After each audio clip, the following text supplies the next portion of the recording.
सावन की चौथी सोमवारी पर पूरे देश समेत जमशेदपुर के विभिन्न शिवालयों में भक्तों की भीड़ उमड़ पड़ी, जहां भक्त अहले सुबह से ही भगवान भोलेनाथ का जलाभिषेक कर सुख समृद्धि की कामना की।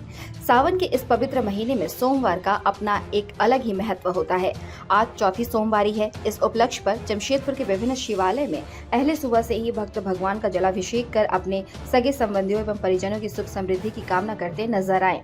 इसी क्रम में बाबूडी स्थित श्री श्री शिव हनुमान मंदिर समिति की ओर से भव्य कलश यात्रा का आयोजन किया गया, जहां सैकड़ों की संख्या में महिला पुरुष श्रद्धालु स्वर्णरेखा नदी घाट से जल लेकर बाबूडी स्थित शिव हनुमान मंदिर पहुंचे और भगवान भोलेनाथ का जलाभिषेक किया।